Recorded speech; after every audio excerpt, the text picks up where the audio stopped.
Thanks, Minister. Some great initiatives there. I'm interested to know, though, how are the states coming on board with this? Are you finding that you're getting them good traction there, and particularly, of course, in the greatest state in Australia, which is, if anyone didn't know, Queensland? Be keen to hear your insights. I've got Shane Charles down the front here. I'm trying not to say that Toowoomba is the greatest city in the greatest state in Australia, but hell, the truth always comes out in the end. Look, the states are starting to get the message on this, and it's interesting to go to South Australia, who've been bashing the federal government constantly for 18 months.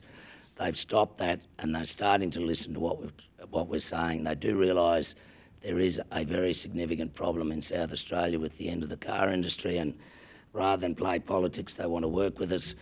Queensland is very good on innovation, but I have to admit Victoria, particularly in the health area, is spectacular. And some of the work that CEDA are doing at Monash in the engineering area is pretty spectacular as well. So, look, I think states are getting the message. It's not a message that resonates politically, and therefore it's not a message that state politicians, don't start me on states, it's not a message that state politicians tend to bang the drum on, but it is a message that will start to drown them if they don't. So we need to get them on board more, and to be fair, they are starting to think about it, because they do realise, as has now become patently clear in South Australia, there is this massive transformation happening, and they need to get on board. One final question there, thank you.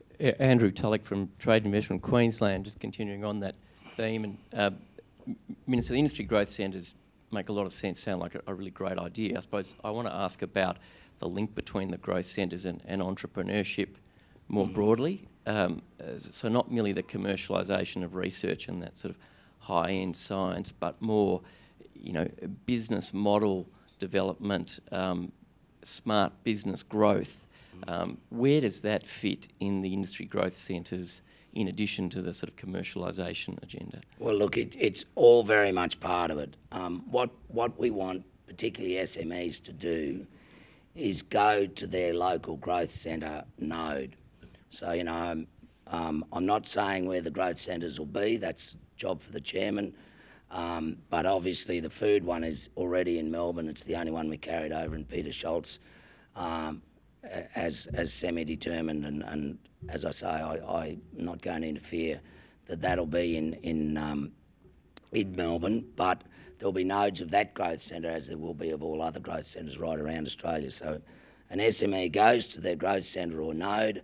They talk to them about their idea and their concept. Hopefully it's a bit more than a concept, their product that they're trying to develop.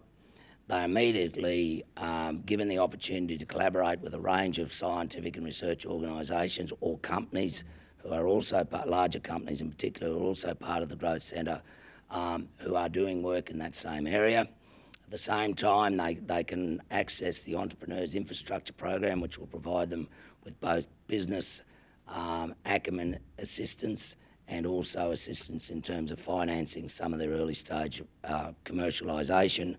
And the idea is that by having them collaborating with both research organisations and with other industries, some of whom we hope are multinational industries, we then drag their product into that global supply chain.